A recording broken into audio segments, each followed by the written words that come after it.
दोस्तों, ये ब्रह्मांड तारों और ग्रहों का खजाना है जहां अनगिनत प्लैनेट मौजूद है और शायद उनमें से पृथ्वी के जैसे ही कोई ग्रह हो। उन पर हालात भी पृथ्वी के जैसे हो जिस प्रकार हम इंसान यहाँ पर रहते हैं, और हो सकता है वहां के समुद्रों के नीचे कोई जीवन की हलचल हो रही हो।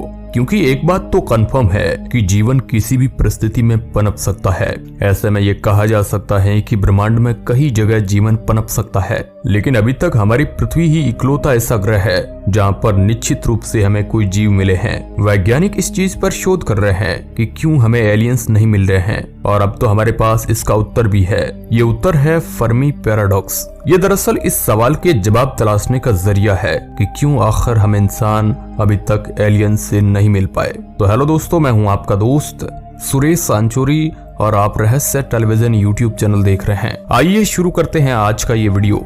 सबसे पहले आपको एक शब्द का मतलब पता होना चाहिए, और वो शब्द है एक्स्ट्रा टेरेस्ट्रियल लाइफ। इसका मतलब होता है पृथ्वी के अलावा कहीं भी मौजूद कोई जीवन, फिर चाहे वह बैक्टीरिया के रूप में हो या किसी विशाल तरह के जीव के रूप में या फिर पौधों के रूप में, मगर उसे हम एक्स्ट्रा टेरेस्ट्रियल लाइफ ही कहेंगे। फर्मी पैराडॉक्स का आइडिया एनरिको फर्मी नाम के एक इंसान के मन में आया था, जिन्होंने ये कहा था कि हमारे ब्रह्मांड में इस समय भी कोई बहुत ज्यादा एडवांस एलियन सिविलाइजेशन मौजूद हो सकती है, और ऐसा भी हो सकता है कि वह गैलेक्सी तक को पूरी तरह से कंट्रोल करते हो, लेकिन हम उनसे अभी नहीं मिल पाएंगे। और इसके कई सारे कारण है। इन्होंने अपनी कई सारी रिसर्च और डाटा निकालने के बाद ये पता लगाया कि ऐसा क्यों हो रहा है। उन्होंने ये डाटा निकाला कि हमारे ब्रह्मांड में कितने सारे तारे हैं और कितने तारों के पास ग्रह है, और उनमें से भी कितने ऐसे ग्रह हैं जो अपने तारे के एक हैबिटेबल जोन में मौजूद है और जहां पर रहने के लिए अच्छी कंडीशन मौजूद है।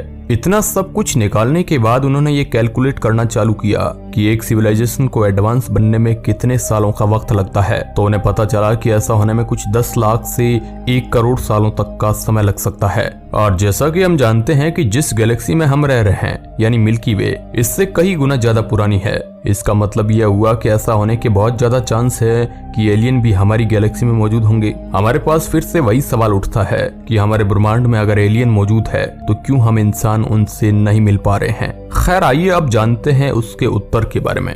The Drake equation. दोस्तों, ये भी बिल्कुल फर्मी पैराडॉक्स की तरह ही है, लेकिन इसमें ज्यादा थ्योरी की जगह ज्यादा दिमाग और मैथ का यूज किया गया है। हमारी मिल्की वे गैलेक्सी एक स्पाइरल गैलेक्सी है। जिस ब्रह्मांड को आज हम देखते हैं उसमें ऐसी ही करीब 100 अरब गैलेक्सी मौजूद है। इस इक्वेशन से डाटा को निकालना काफी ज्यादा कठिन है, लेकिन इस इक्वेशन में लगने वाले डेटा को ढूंढना काफी ज्यादा कठिन है, और जरा सी भी गलती बहुत बड़े गलत अंजाम दिखा सकती है। हमारी मिल्की वे गैलेक्सी से सबसे पास की गैलेक्सी एंड्रोमेडा गैलेक्सी, और ये हमसे करीब 25 लाख लाइट ईयर दूर है। यानी अगर आप प्रकाश की गति से भी चलकर जाएंगे तो यहाँ तक पहुँचने में 25 लाख सालों का समय लगेगा। ऐसा कहा जाता है कि जब तक हम इंसान जिंदा है तब तक यहाँ पर पहुंचना हमारे लिए नामुमकिन है, क्योंकि इसकी दूरी ही इतनी ज्यादा है। इससे वैज्ञानिक ये कहना चाहते हैं कि हम इस ब्रह्मांड में काफी ज्यादा अकेले हैं। ये इक्वेशन किसी भी डाटा को डालने पर हमारी पृथ्वी को ही इकलौता ऐसा ग्रह बताती है जहाँ पर जीवन मौजूद है। यही कारण है कि इस पर ज्यादा वैज्ञानिक विश्वास नहीं करते, क्योंकि इसमें फैक्टर ही इस तरह से डिफाइन किए गए हैं जो सिर्फ पृथ्वी पर ही मिल सकते हैं, जैसे हमारे तारे के हैबिटेबल जोन में होना, हमारे चांद जैसी बड़ी नेचुरल सैटेलाइट होना, हमारी पृथ्वी के बराबर के ही साल और दिन रात होना। हर ग्रह पर ऐसी कंडीशन नहीं मिल सकती। कई सारे वैज्ञानिक ऐसा मानते हैं कि सिर्फ हमें ही ऐसा लगता है कि पृथ्वी बहुत ज्यादा यूनिक है, लेकिन ऐसा असलियत में है नहीं। हमारे पास अभी आधुनिक टेलीस्कोप और आधुनिक यंत्रों की कमी है, इसलिए हम किसी भी ग्रह को देखकर ये अच्छे से नहीं पता लगा पाते हैं कि वह पृथ्वी जैसा है या नहीं। लेकिन फिर भी हमारे ब्रह्मांड में ऐसे कई सारे ग्रह मौजूद होंगे जिनके पास बिल्कुल पृथ्वी के जैसा ही वातावरण होगा, बिल्कुल पृथ्वी के जैसा ही वायुमंडल होगा, और बिल्कुल पृथ्वी के जैसा ही तारे के साथ दूरी होगी। Interstellar colonisation. दोस्तों, जैसा कि इस हाइपोथेसिस के नाम से ही पता चलता है कि ये इस बात की ओर इशारा करता है कि हमारे ब्रह्मांड में ऐसी एलियन सिविलाइजेशन मौजूद हो सकती है जो इंटरस्टेलर कोलोनाइजेशन करने के काबिल हो, यानी वे किसी और ग्रह पर जाकर अपनी बस्तियां बसाने के काबिल हो, जिस तरह से हम मंगल ग्रह पर जाने की सोच रहे हैं। ऐसा कहा जाता है कि हमारे ब्रह्मांड में ऐसी ही कई सारी एलियन सिविलाइजेशन हो सकती है जो हमारी पृथ्वी तक आने की टेक्नोलॉजी रखती हो, लेकिन आज तक हम उनसे या कभी भी इसलिए नहीं मिल पाएंगे, सूर्य से उनके तारे की दूरी काफी ज्यादा होगी।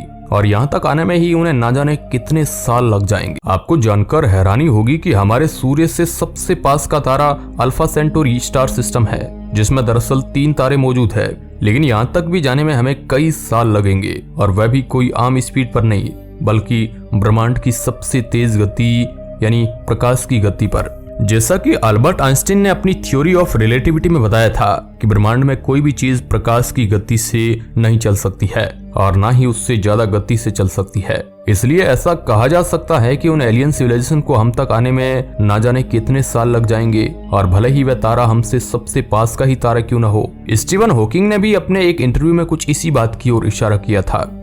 बेरसेरकर theory and dark forest theory.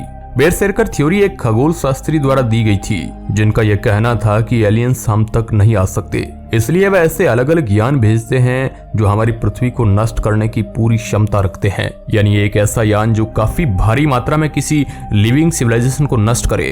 उन्होंने ये भी कहा था कि ये यान कोई आम दिखने वाले यान नहीं होते हैं, बल्कि इनका आकार ही कुछ ऐसा होता है कि ये बिल्कुल एस्ट्रॉयड या किसी और उल्कापिंड की तरह दिखाई देते हैं। ऐसे ही एक एस्ट्रॉयड पर वैज्ञानिकों को भी शक हुआ था, क्योंकि वह कुछ इस तरह से एक्ट कर रहा था जैसे उसे रिमोट से कंट्रोल किया जा रहा हो। उस एस्ट्रॉयड को आप नाम के साथ अपनी स्क्रीन पर देख सकते हैं। डार्क फॉरेस्ट थ्योरी थोड़ी बहुत इससे जुड़ी हुई है, और इसमें वैज्ञानिक ये कहते हैं कि हमारे ब्रह्मांड में एलियन सिविलाइजेशन मौजूद है, और वह काफी ज्यादा एडवांस भी है, लेकिन हम उन्हें देख इसलिए नहीं पा रहे हैं क्योंकि वह हमें अपने आप को दिखाना ही नहीं चाहते, जिसका मतलब यह है कि वह हमसे अपने आप को छुपा रहे हैं। ऐसा होने के कुछ सबूत भी वैज्ञानिकों को मिल चुके हैं, जैसे टेबी स्टार की चमक का बार बार कम होना, जो ये दिखाता है कि शायद उसके आसपास एक डायसन स्फीयर लगा हो जो उस तारे की काफी सारी एनर्जी को ले रहा हो और उन एलियंस को और ज्यादा एडवांस बना रहा हो। अगर आपको नहीं पता है तो बता दें कि डायसन स्फीयर एक ऐसी तरह की गेंद होती है जो तारे को पूरी तरह से कवर कर लेती है, और इसका लक्ष्य ये होता है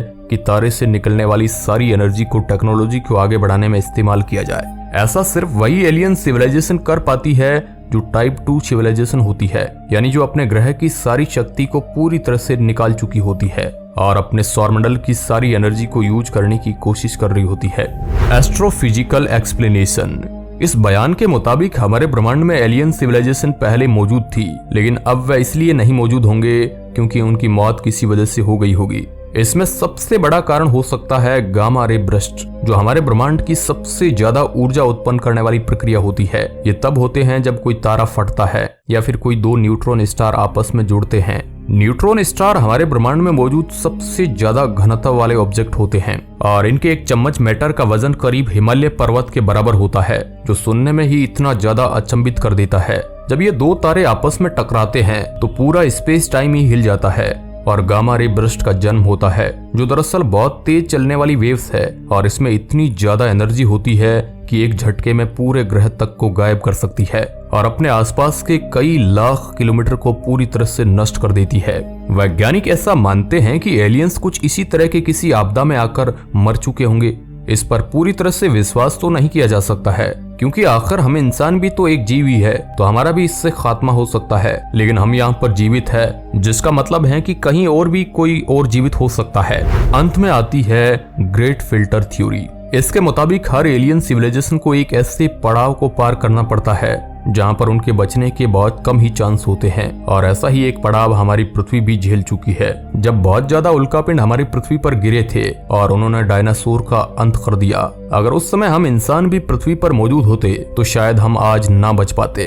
वैज्ञानिक ऐसा मानते हैं कि बाकी सारे एलियंस के साथ भी कुछ ऐसा ही हुआ हो सकता है कि वे अपने ग्रह पर मौजूद हो, लेकिन उन पर किसी ऐसी आपदा ने हमला कर दिया हो जिसकी वजह से वह पूरी तरह से विलुप्त हो चुके हैं, और इसलिए आज हम उनसे संपर्क नहीं कर पा रहे। तो ये थे कुछ ऐसे एक्सप्लेनेशन जो हमें ये बताते हैं कि क्यों आज तक हम एलियन सिविलाइजेशन से नहीं मिल पाए हैं, या वह हमसे मिलने क्यों नहीं आ पाए। अभी वैज्ञानिकों के पास इस चीज के भी पुख्ता सबूत नहीं है कि जीवन किन किन चीजों से उत्पन्न हो सकता है। हमें सिर्फ ये पता है कि हमारी पृथ्वी पर जीवन किस चीज से बना हुआ है, लेकिन इससे आगे बढ़कर रिसर्च करने में हमें काफी ज्यादा समय लगेगा। लेकिन एक ना एक दिन हम इस गुत्थी को भी पूरी तरह से सुलझा लेंगे और शायद हम एलियन सिविलाइजेशन से मिल पाएंगे। आप इसके बारे में क्या सोचते हैं, कमेंट बॉक्स में हमें जरूर बताएं।